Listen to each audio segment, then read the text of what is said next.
Nous sommes donc le 7 septembre 2024.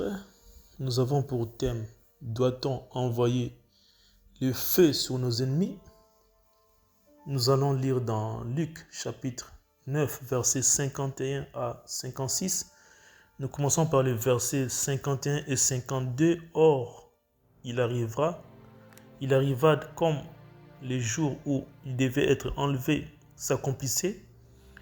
Il fermit sa face pour aller à Jérusalem, et il envoya devant lui des messagers qui se mirent en route et entrèrent dans un village des Samaritains afin de préparer pour lui.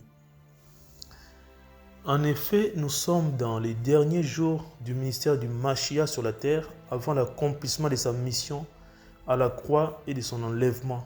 C'est dans ce contexte qu'il a fermé sa face, autrement dit, il a rendu sa face plus ferme, plus solide pour aller à Jérusalem.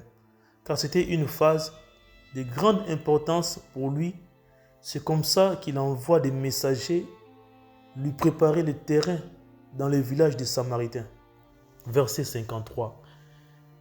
Mais ils ne les reçurent pas parce que sa face était dirigée vers Jérusalem. Il y a un incident qui s'est produit. C'est le refus d'être reçu dans le village des Samaritains, puisqu'il allait à Jérusalem. Et encore, les Samaritains et les Juifs avaient de mauvaises relations. C'est pourquoi la femme samaritaine a dit à Yeshua: comment toi qui es juif me demandes-tu à boire, à moi une femme samaritaine? Car les Juifs n'ont pas de bonnes relations avec les Samaritains. Verset 54. En voyant cela, les disciples Jacques et Jean dirent: Seigneur, veux-tu que nous disions que le feu descend du ciel et les consume comme l'a fait et aussi Élia? Jean et Jacques veulent tout simplement reproduire ce qu'ils ont vu faire Élie dans les Écritures. Car Élie est pour eux un modèle, ce qui est tout à fait normal. Ils ne l'ont pas vu dans un livre ou dans un journal, mais ils l'ont vu dans la loi et les prophètes. Sauf qu'ils sont en train d'ignorer le changement de saison qui est en train de prendre place dans le royaume. Ils ne pouvaient pas faire comme Élie, puisqu'Élie était sous la loi. Par contre, les deux n'étaient pas censés dépendre de la loi. La présence du Machia était l'introduction d'une nouvelle saison sur la terre, bien que cela était devenu effectif à la croix. On ne peut pas prier, ni exercer le ministère, ni faire le culte comme étant sous la loi, car la saison a déjà changé. Tout ça, c'est parce que Jacques et Jean n'avaient pas encore la mentalité de la grâce. C'est pourquoi lorsqu'une saison change, il faut aussi changer de mentalité. On ne peut pas exister dans une nouvelle saison avec une ancienne mentalité. C'est le problème rencontré ici par Jacques et Jean. C'est comme quelqu'un qui était célibataire et se marie doit absolument changer de mentalité. Sinon, il ne pourra pas rester dans le mariage. Le mariage va imploser car la saison a déjà changé. C'est comme un chômeur qui trouve du travail ne peut plus continuer à dormir n'importe quand et n'importe comment. Sinon, il va perdre son travail car la saison a déjà changé. Une nouvelle saison exige aussi certains changements. De la même manière que nous portons des vêtements lourds en hiver et des vêtements légers en été à cause du changement des saisons. Jacques et Jean veulent prier comme Élie, veulent faire les choses comme Élie. Alors, qu'est-ce qui s'est passé avec Élie? Nous allons lire dans 2 Rois, chapitre 1, versets 9 à 16.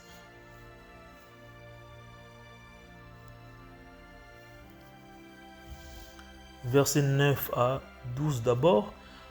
Alors, il envoya vers lui un chef de 50 avec ses 50 hommes. Ce chef monta auprès d'Élia qui demeurait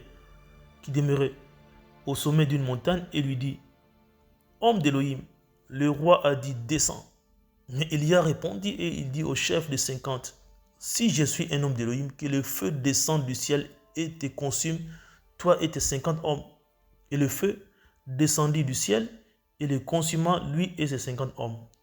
Il envoya encore notre chef de 50 avec ses 50 hommes. Ce chef prit la parole et dit à Élia, homme d'Élohim, ainsi parle le roi, hâte-toi de descendre. Mais Élia répondit et leur dit, si je suis homme d'Élohim, que le feu descende du ciel et te consume, toi et tes 50 hommes. Et le feu d'Élohim descendit du ciel et le consuma, lui et ses 50 hommes.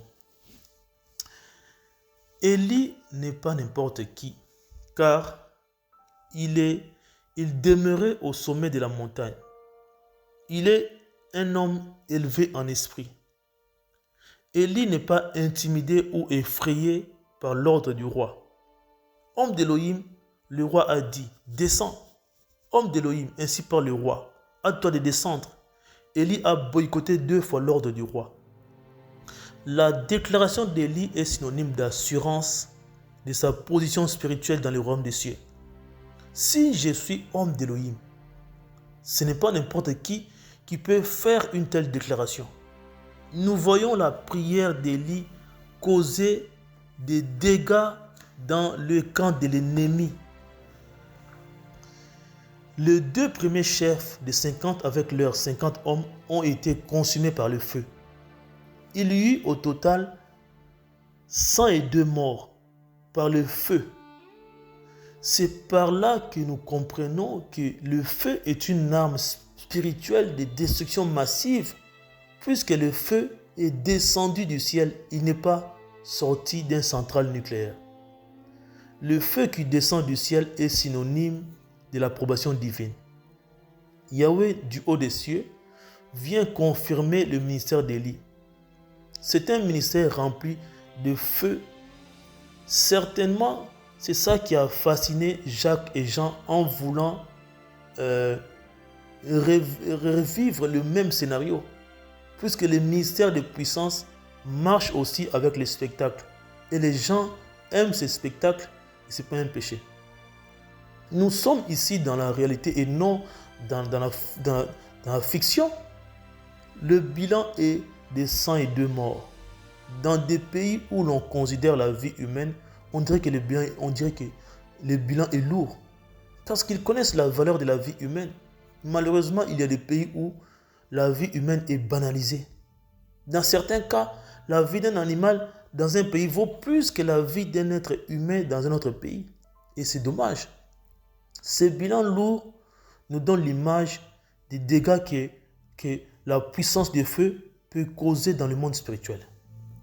Versets 13 et 14. Il envoya encore un 3e chef de 50 avec ses 50 hommes. Ce 3e chef de 50 monta et vint se mettre à genoux devant Élia, le suppliant en disant, homme d'Élohim, s'il te plaît, que mon âme et l'âme de ces 50 hommes, tes serviteurs, soient précieuses à tes yeux. Voici le feu est descendu du ciel et a consumé les 2 premiers chefs de 50 avec leurs 50 hommes. Mais maintenant, que mon âme soit précieuse à tes yeux. Cette scène s'est répétée 2 fois. Et cela a poussé ce 3e chef de 50 à s'humilier devant Élie. Si le Seigneur t'appelle et marche avec toi, il y aura un moment où ton appel ou ton ministère deviendra incontestable. Si cela n'était pas le cas, ce 3e chef de 50 n'allait pas s'humilier devant Élie. L'humilité consiste aussi à négocier lorsqu'on est en position de faiblesse. Pour notre survie, beaucoup sont morts à cause de l'orgueil. Le 3e chef de 50 implore Élie afin que son âme et l'âme de ses 50 hommes soient précieuses aux yeux d'Élie. Ici, le rapport de force est très déséquilibré, car Élie possède des armes de loin beaucoup plus performantes, sophistiquées, efficaces, puissantes par rapport à l'armée du roi d'Acasia. C'est ça qui a poussé ce troisième chef de 50 à négocier, car il est dans une position de faiblesse. Il s'est rendu compte, lui et ses 50 hommes, à cause de la puissance des feux. Lorsque la guerre a commencé en Ukraine, quelques semaines plus tard, les Ukrainiens ou les présidents ukrainiens voulaient négocier avec la Russie. Ils ne voulaient pas continuer, faire cette guerre avec la Russie. Parce que l'Ukraine, c'est un petit pays qui ne peut pas faire la guerre à la Russie. Mais il a été menacé par les Occidentaux comme quoi, s'il négociait avec la Russie, l'aide occidentale serait coupée. C'est comme ça que cette guerre a continué à se faire jusqu'à aujourd'hui. Mais la guerre serait déjà arrêtée depuis longtemps parce que l'Ukraine ne représente rien devant la Russie à cause de la puissance des feux de la Russie. Même devant les créateurs, la prière de supplication est une prière de négociation avec le Père Céleste. Tu les supplies parce que tu es dans une position de faiblesse. C'est pourquoi tu as besoin de son aide, son assistance, son intervention, son pardon, sa miséricorde, etc. Versets 15 et 16. Et l'ange de Yahweh dit à Élia, descends avec lui, n'aie pas peur de lui. Élia s'éleva et descendit avec lui vers le roi. Il lui dit, ainsi parle Yahweh, parce que tu as envoyé des messagers pour consulter Baal-Zéboub, Elohim d'Écron, comme s'il n'y avait pas d'Elohim en Israël pour consulter sa parole. Tu ne descendras pas du lit sur lequel tu es monté, mais tu mourras. Après avoir écouté la voix de l'ange de Yahweh, Élie descend du sommet de la montagne sans peur pour aller avec le troisième chef de 50 vers le roi. Nous voyons ici Élie attaquer et détruire les gens à cause de l'idolâtrie du roi Acasia. Il est en train de défendre le Seigneur. C'est ça la mentalité mosaïque. C'est de cette manière qu'agissent les extrémistes musulmans, bouddhistes et hindouistes. Ils se vengent, tuent pour défendre leur divinité lorsqu'ils sont offensés. Élie est très zélé et prêt à proclamer le jugement par le feu sur ceux-là qu'il considère comme ennemis de Yahweh. Tout ça, c'est parce que le roi Acasia a envoyé des messagers consulter Baal-Zéboub, Elohim d'Écron. En effet, Baal-Zéboub était une divinité des Philistins qui était nommée Belzéboul. L'idolâtrie est synonyme de haine envers les créateurs. C'est le fait de ne pas donner au Créateur la place qu'il mérite dans la vie des humains. C'est pourquoi il se venge contre l'idolâtrie d'Acasia. C'est la mentalité mosaïque. Lorsqu'on est venu arrêter le Mashiach, Pierre a coupé l'oreille droite du serviteur du grand prêtre avec son épée parce qu'il voulait défendre le Seigneur. Il a fait encore la mentalité mosaïque. Yeshua lui dit de remettre son épée dans son fourreau. Et puis, il dit, ne boirai-je pas la coupe que le Père a donnée? Il voulait amener Pierre à changer sa mentalité. Pierre ne savait pas que la saison était en train de changer et que Jésus devait inexorablement mourir à la croix afin que ce changement de saison soit accompli. Nous ne pouvons pas défendre le Créateur car il est tout-puissant pour se défendre lui-même. Deutéronome 32-35 dit « À moi la vengeance et la rétribution, le temps où leur pied glissera, car le jour de leur calamité est prêt et ce qui leur est préparé c'est hâte. » Voilà. Si le Créateur dit à moi, cela signifie qu'il est en train de s'attribuer la vengeance et la rétribution. La vengeance et la rétribution sont au Créateur et non aux humains. C'est pourquoi nous n'avons pas à nous venger de nos ennemis et de leur rétribuer selon leurs œuvres en faisant des prières pour les tuer ou les détruire. C'est ainsi que nous devons laisser le Seigneur se venger à notre place. et il sait très bien le faire. Le Seigneur a programmé les temps où leur pied glissera et le jour de leur calamité. Verset 55. Verset 55. 55 de Jean. Non, plutôt de Luc, chapitre 9, verset 55. Mais se tournant, il les réprimanda d'une manière tranchante en disant: vous ne savez pas de quel esprit vous êtes. L'esprit auquel Yeshua fait allusion ici n'a rien à voir avec un démon, puisqu'Élie n'était pas poussé par les démons et être exaucé par Satan. Lorsqu'il a déclaré que le feu descend du ciel, la parole précise que le feu d'Élohim descendit des cieux.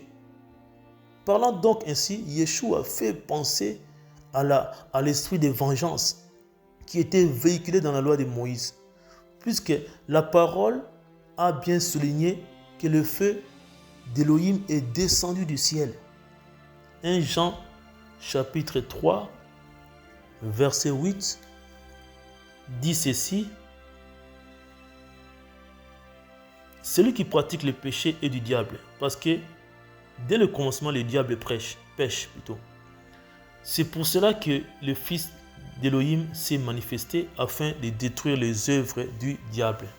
D'après ces versets, il y a des humains sur la terre qui pratiquent le péché et qui sont définis comme étant du diable.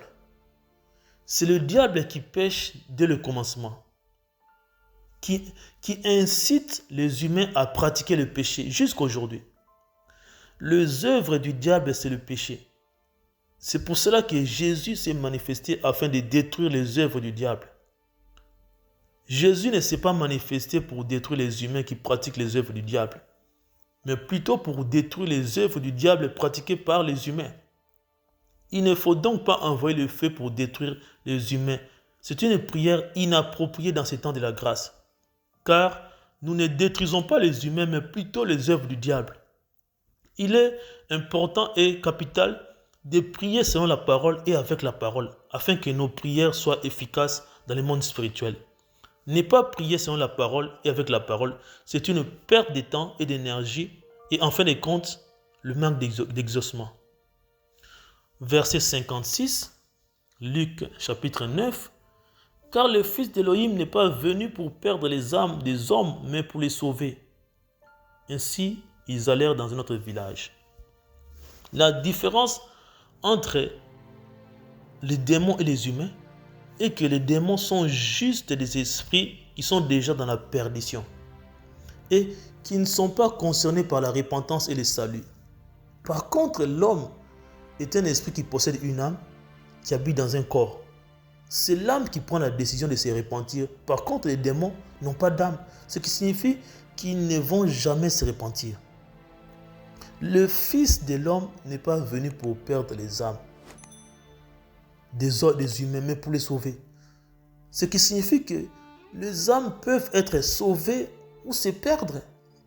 Envoyer le feu aux humains, ce n'est pas vouloir les sauver, mais plutôt les perdre. C'est contredire la parole. Que ton ennemi soit sorcier, occultiste, sataniste, Yahweh veut leur salut et non leur perdition. Pendant qu'ils sont encore sur la terre, ils peuvent aussi se repentir et être sauvés. Et le verset 56 dit,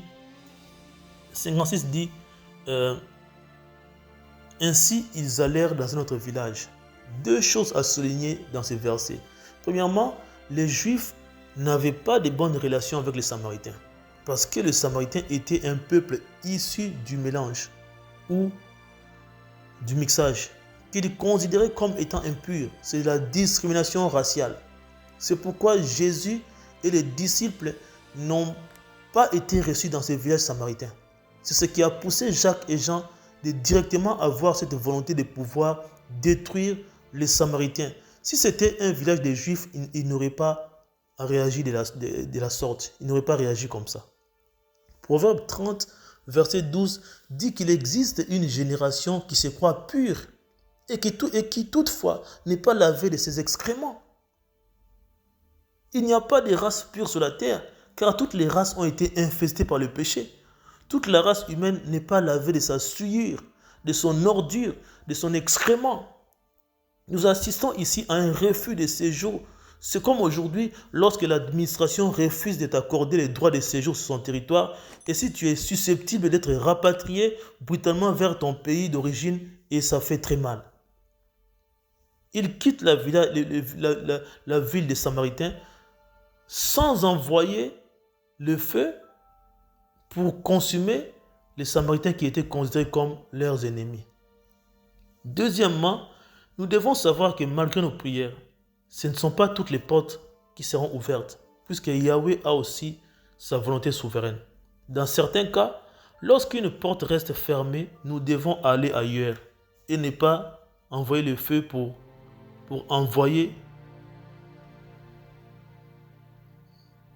détruire les âmes ou chercher à se venger. On doit partir. Ainsi va la vie. Et Ézéchiel 18, nous allons lire quelques versets. Verset 4, voici toutes les âmes sont à moi. L'âme du Fils est à moi comme l'âme du Père. L'âme qui pêche mourra.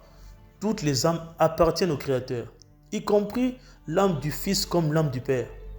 Même si nous pouvons avoir des ennemis, y compris les sorciers, occultistes, satanistes, etc., qu'ils fassent partie de la famille ou en dehors de la famille, toutes les âmes appartiennent au Créateur.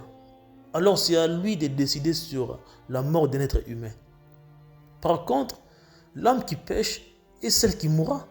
La mort est incorruptible, invincible, incontestable, irrésistible, incontrôlable. Personne ne peut lui échapper, quelle que soit la durée du temps. La mort finit toujours par toucher les êtres humains. Tout le monde est impuissant face à la mort. C'est ainsi qu'il faut laisser la parole s'accomplir en son temps.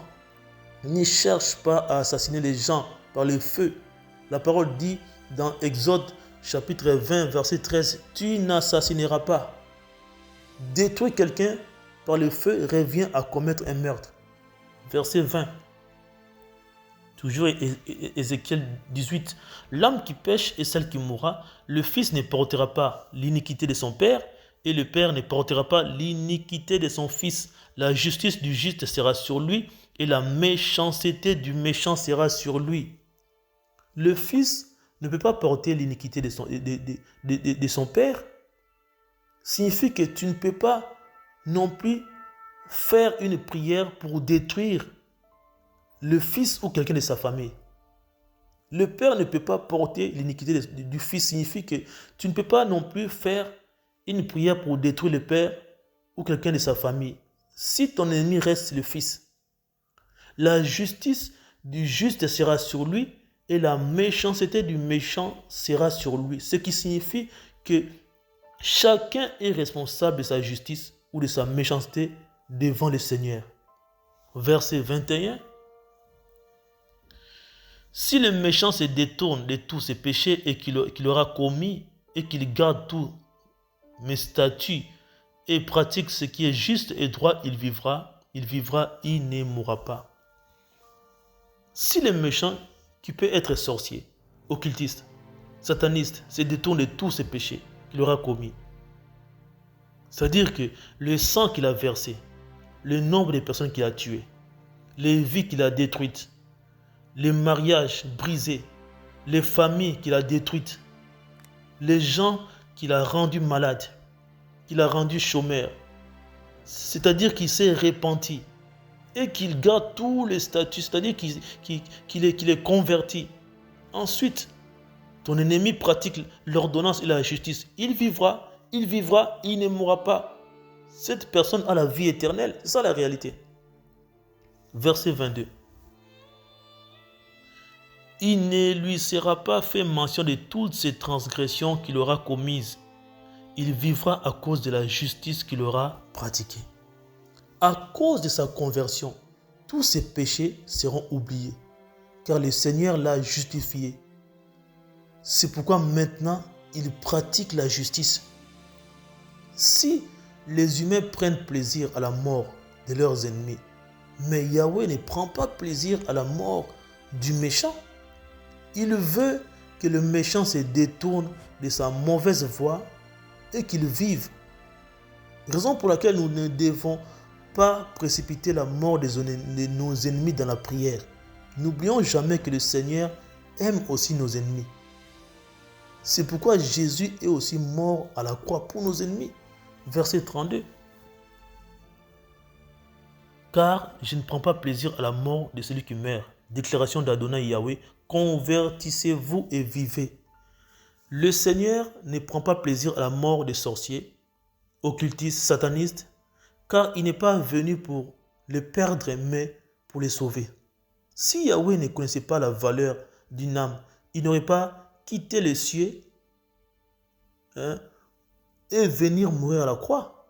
C'est ainsi, celui qui envoie le feu pour détruire les âmes cherche à perdre les âmes et non les sauver. C'est donc une prière qui contredit la parole et la mission même du Mashiach sur la terre. Ce genre de prière est incorrect et inadéquate sous la grâce. Ce sont des prières antichrist. Si tu veux prier contre tes ennemis, prie qu'ils soient honteux, confus, rougissent, qu'ils reculent. Prie de sorte que lorsqu'ils sortent contre toi par un chemin et qu'ils puissent s'enfuir en face de toi par ce chemin. Prie pour détruire la force, la puissance, le pouvoir, l'autorité des sorciers, des satanistes. Prie pour renverser leurs plans, leurs desseins malveillants, oui, mais pas pour les tuer. Beaucoup font ce genre de prières dans l'ignorance. C'est pourquoi il faut la repentance. Ainsi, faisons les choses parce qu'elles sont écrites dans la parole. Nous devons faire les choses parce qu'elles sont écrites dans la parole. Proverbe 30, verset 6, dit ceci: n'ajoute rien à ces paroles, de peur qu'ils ne te reprennent et que tu sois convaincu des mensonges. D'après ces versets, celui qui ajoute à la parole doit être repris. Ainsi donc, ce message est aussi une réprimande, et aussi pour reprendre ceux-là qui ont ajouté à la parole. Si nous faisons les choses qui ne sont pas écrites, nous ne sommes pas différents des catholiques et des orthodoxes qui prient Marie, des témoins de Jéhovah qui disent que Jésus a été créé et le Saint-Esprit est une puissance. Nous ne sommes pas différents des Mormons qui disent que Jésus est le frère de Lucifer et ils ont un autre livre à eux appelé un autre témoignage de Jésus-Christ. Ça n'a rien à voir avec la parole. Envoyer le feu pour consumer les âmes est synonyme d'ajouter quelque chose dans la parole qui n'est pas écrite. C'est une prière mensongère et ceux qui y ajoutent doivent être convaincus des mensonges. C'est une fausse prière. On ne peut pas prier pour que les gens puissent mourir, pour que les gens puissent périr. Comme j'ai entendu une femme, elle est très connue dans le monde, elle donnait comme sujet de prière comme quoi que les ennemis puissent tomber sous l'épée et être enchaînés jusqu'au jour du jugement. Une prière complètement fausse. Il y a un pasteur congolais qui priait pour qu'il y ait tremblement de terre au Rwanda. Mais je lui ai dit, cette prière n'est pas biblique. Comment vous pouvez prier pour que les gens puissent mourir? Il y a des Rwandais qui sont innocents, qui ne veulent pas de la guerre. Si les autorités rwandaises viennent agresser les Congolais, mais ce n'est pas tous les Rwandais qui sont d'accord. Il me dit, mais non, tu ne connais pas tout. Moi aussi, j'ai des arguments bibliques. Je dis, ben, ok, envoie-moi tes arguments. Jusqu'à aujourd'hui, ça fait plus d'1 an qu'il ne m'a jamais envoyé ses arguments. Une prière fausse. Ça, c'est de la sorcellerie inconsciente. Prier pour que les gens puissent mourir. Une telle prière est faite sur une mauvaise base, sur la base de la vengeance. Cette prière n'est pas approuvée au ciel dans ce temps de la grâce. La même grâce que tu as reçue pour être sauvé, ton ennemi peut aussi la recevoir et être sauvé. C'est la mentalité de la grâce que nous devons avoir.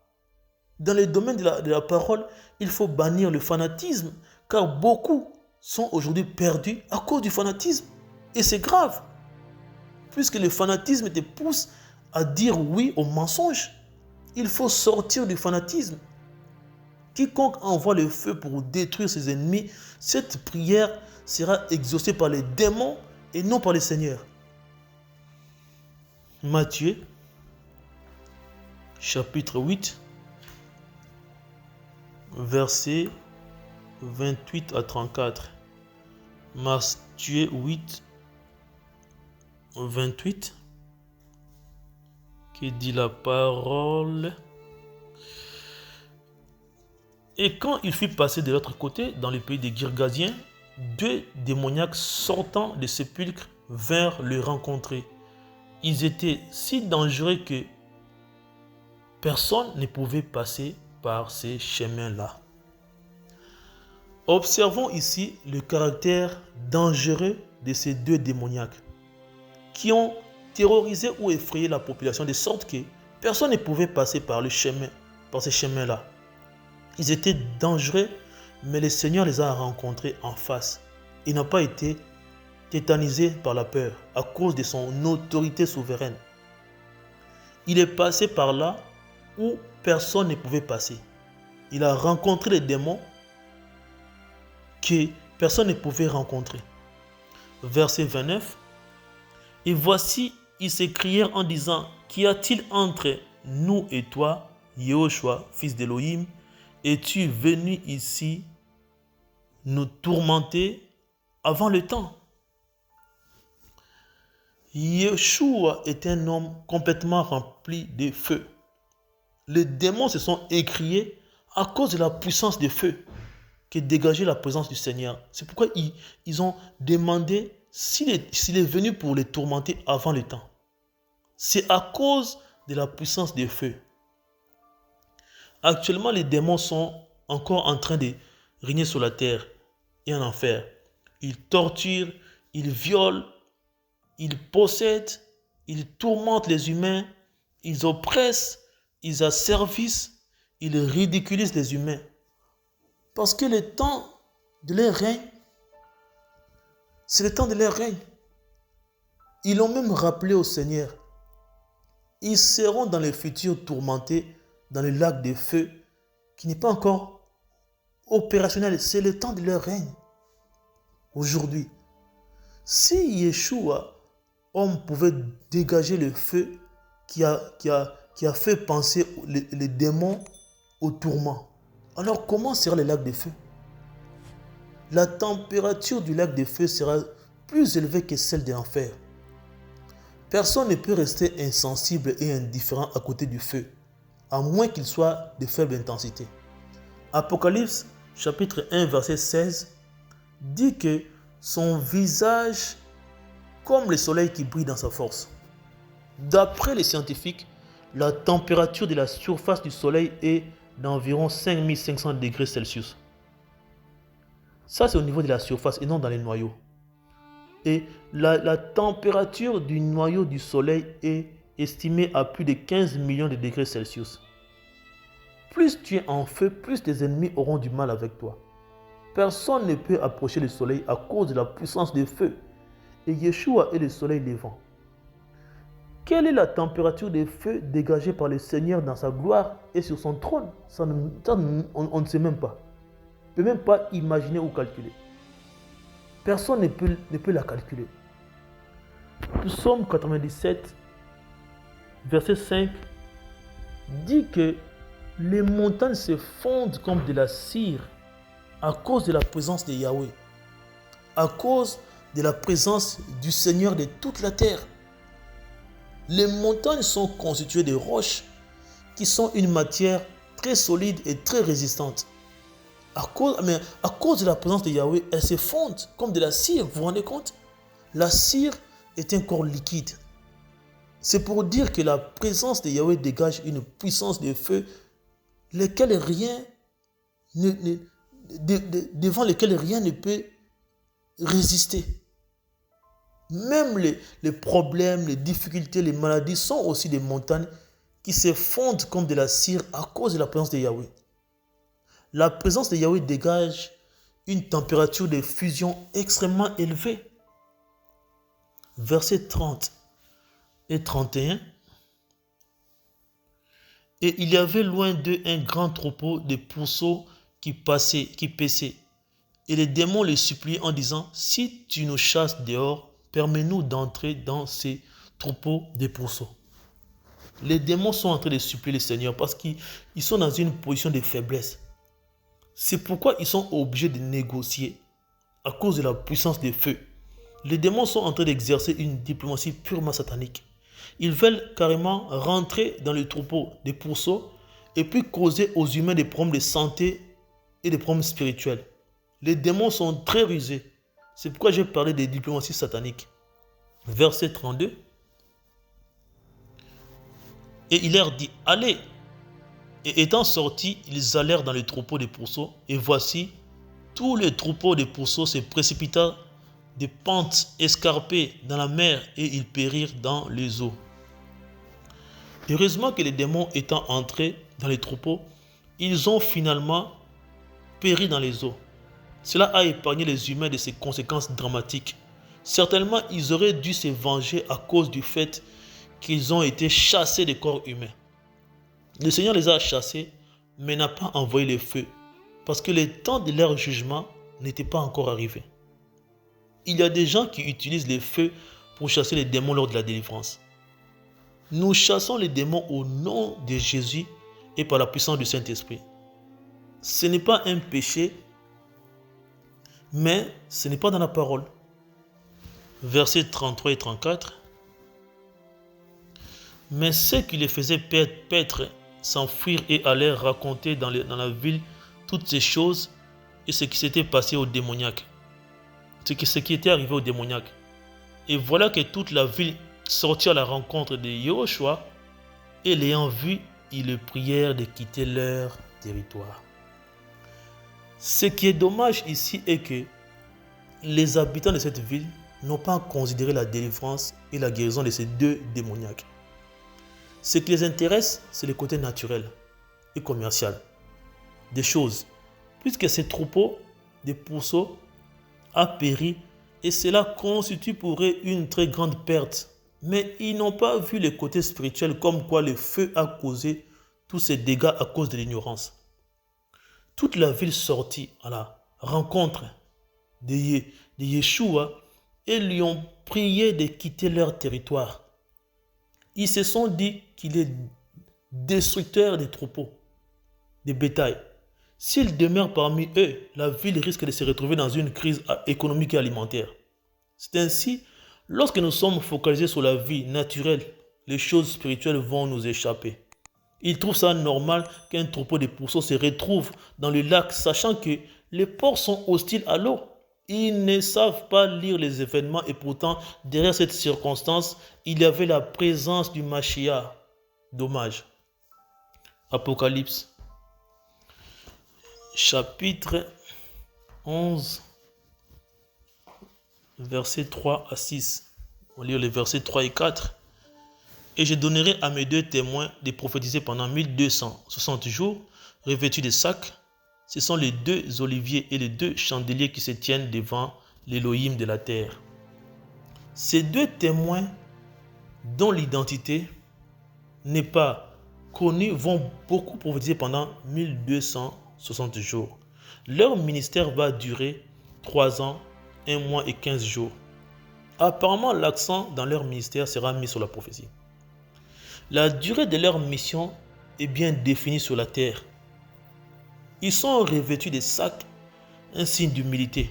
Ils ne sont pas habillés en costume cravate, c'est la religion. Ça, c'est la religion. Puisque ce n'est pas un vêtement qui peut qualifier un ministère. Ils ont un ministère puissant, mais ils sont revêtus de sacs. Ces deux oliviers et ces deux chandeliers se tiennent debout devant l'Élohim de toute la terre. Ils sont debout et ne sont pas assis. C'est-à-dire qu'ils sont opérationnels et alimentés par le Seigneur. Parce qu'ils sont devant le Seigneur ou dans sa présence. Un chandelier porte la lampe ou des bougies. Autrement dit, ces deux prophètes sont porteurs de lumière dans une période de ténèbres extrêmes qui est la grande tribulation. Un olivier est une plante qui produit de l'huile. Ce qui veut dire que les deux prophètes sont remplis d'onction, de puissance, parce qu'ils se tiennent devant l'Élohim de la terre. Verset 5. Et si quelqu'un veut leur faire du mal, du feu sort de leur bouche et dévore leurs ennemis. Et si quelqu'un veut leur faire du mal, il faut qu'il soit tué de cette manière. Ici, nous ne sommes pas sous la grâce. Il y a déjà un changement de saison. Nous sommes pendant la grande tribulation qui prendra place après l'enlèvement. La façon dont ces deux témoins vont se défendre lorsqu'ils seront attaqués et que le feu va sortir de leur bouche pour dévorer leurs ennemis. Voilà la manière dont seront tués ceux-là qui voudront faire du mal à ces deux témoins pendant la grande tribulation. Puisque sous la grâce, on ne tue pas ses ennemis avec les feux, ils agissent exactement comme Élie qui était sous la loi. Verset 6. Ils ont le pouvoir de fermer le ciel afin qu'il ne pleuve pas pendant les jours de leur prophétie. Ils ont aussi le pouvoir de changer les eaux en sang et de frapper la terre de toutes sortes de plaies toutes les fois qu'ils le voudront. La différence entre ces deux prophètes et les prophètes de la grâce est qu'ils ont le pouvoir de fermer le ciel afin qu'il ne pleuve pas pendant les jours de leur prophétie. Comme Élie a fermé le ciel en Israël pendant 3 ans et demi. Ce qui fait qu'il y aura une grande sécheresse sur la terre. Pendant la grande tribulation, une grande sécheresse. Ils ont aussi le pouvoir de changer les eaux en sang et de frapper la terre de toutes sortes de plaies comme Moïse en Égypte. Et la parole précise que ça sera toutes les fois qu'ils le voudront. C'est-à-dire que leur ministère sera en harmonie avec leur volonté. Parce que c'est toutes les fois qu'ils le voudront. Ils ne vont pas prier pour pouvoir le faire, mais toutes les fois qu'ils le voudront. Donc leurs actions sont en harmonie avec leur volonté. Aucun ministère a reçu un tel pouvoir sous la grâce. Les prophètes sous la grâce peuvent prophétiser les jugements divins. Par contre, ces deux prophètes ont le pouvoir de juger la terre. C'est ça leur spécificité parce que nous sommes pendant la grande tribulation. Et pour finir, nous allons lire Matthieu chapitre 5. Matthieu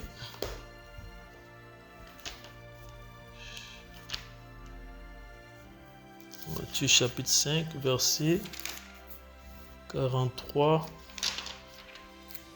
à 48.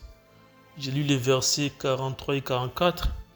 Vous avez entendu qu'il a été dit, tu aimeras ton prochain et tu haïras ton ennemi. Mais moi je vous dis, aimez vos ennemis, bénissez ceux qui vous maudissent, faites du bien à ceux qui vous haïssent et priez pour ceux qui vous accusent faussement et vous persécutent. La Torah de Moshe dit que tu aimeras ton prochain et tu haïras ton ennemi. Ce principe est même en harmonie avec la nature humaine. C'est plus facile d'aimer son prochain et d'haïr son ennemi. Mais à cause du changement de saison, la grâce dit aimer nos ennemis. La grâce, on demande d'aimer nos ennemis. Cela est en contradiction avec la nature humaine. Ce qui veut dire qu'il faut aimer nos ennemis, qui sont les sorciers occultistes, ceux qui nous veulent du mal, etc. Dans la logique humaine, nous sommes censés maudire ceux qui nous maudissent. Et pourtant, ici, nous devons bénir ceux qui nous maudissent. Nous devons faire du mal à ceux qui nous haïssent, mais ici, nous sommes censés faire du bien à ceux qui nous haïssent. Dans les conditions normales, nous ne devons pas prier en faveur de ceux qui nous accusent faussement et qui nous persécutent. Mais ici, il faut prier pour ceux qui nous accusent faussement et nous persécutent. Verset 45. Afin que vous soyez les fils de votre Père qui est dans les cieux, car il fait lever le soleil sur les méchants et sur les bons, et il envoie sa pluie sur les justes et sur les injustes. C'est ça qui nous qualifie comme étant fils de notre Père qui est dans les cieux. Si nous haïssons nos ennemis, cela ne fait pas de nous enfants d'Élohim. Il fait lever son soleil sur les méchants et sur les bons, et qui fait pleuvoir sur les justes et sur les injustes. Cela signifie que sa grâce est disponible et accessible pour toute catégorie de personnes sur la terre, que ce soit les méchants, les bons, les justes et les injustes, même les sorciers, satanistes, occultistes, que ce soit les féticheurs, les marabouts, ont aussi droit à la vie. C'est pourquoi on ne doit pas envoyer le feu sur nos ennemis. Non, nous ne sommes pas censés le faire. On ne peut pas le faire. C'est ce que la parole nous demande de faire. Le Seigneur nous fait faire des choses qui sont difficiles à faire et contre notre nature humaine. Exemple, aimer nos ennemis, par exemple. Non. Il demande à Ézéchiel, par exemple, de manger du pain qu'il va faire cuire avec les excréments humains. Vous vous rendez compte? En face des enfants d'Israël. C'était pour montrer aux enfants d'Israël qu'ils mangeront leur pain souillé parmi les nations vers lesquelles ils seront bannis. Ézéchiel dit que mon âme n'est pas impure. Depuis ma jeunesse jusqu'à présent, aucune chair impure n'est entrée dans ma bouche. Yahweh dit à Ézéchiel, voici je te donne des excréments de bœufs au lieu d'excréments humains pour faire cuire ton pain dessus après une négociation. Personnellement, je ne sais pas qui est des qualités supérieures entre les excréments humains et les excréments de bœufs. Tout ce que je sais, dans les deux cas, ça dégage une mauvaise odeur. Mais il devait faire son pain sur les excréments. Vous vous rendez compte? C'est des choses que la nature humaine ne peut pas supporter, ne peut pas accepter. Le Seigneur demande à Osée de prendre une femme prostituée. Un prophète prendre une femme prostituée, vous vous rendez compte? C'est un scandale. La manière dont le prophète était considéré et respecté en Israël, c'était pour donner une leçon à Israël parce qu'il s'était prostitué loin derrière Yahweh. Versets 46 et 47, Matthieu 5. Car si vous aimez seulement ceux qui vous aiment, quelle récompense en avez-vous? Les publicains eux-mêmes n'en font-ils pas autant? Et si vous faites accueil seulement à vos frères, que faites-vous d'extraordinaire? Les publicains eux-mêmes n'en font-ils pas autant? Sous la grâce, nous devons aller au-delà de la justice de la loi. Nous ne devons pas nous limiter seulement à aimer ceux qui nous aiment. Nous serons semblables aux publicains qui aiment ceux qui les aiment. Exode, chapitre 22, verset 17, dit que tu ne laisseras pas vivre la sorcière. Aujourd'hui, nous devons laisser vivre les sorciers. Nous devons les aimer et nous devons prier pour eux, pour leur salut. Nous ne devons pas faire accueil seulement à nos frères, puisque les publicains font aussi accueil à leurs frères. Faire quelque chose d'extraordinaire, c'est lorsque nous faisons aussi accueil à ceux qui ne sont pas nos frères. Pour finir, le verset 48, vous serez donc parfaits comme votre Père céleste, comme votre Père qui est dans les cieux est parfait. Aujourd'hui, nous sommes en train de nous battre pour faire ce qui est juste, ou faire la volonté du Seigneur avec l'aide du Saint-Esprit. Nous serons parfaits comme notre Père céleste qui est dans les cieux, dans l'éternité. Amen.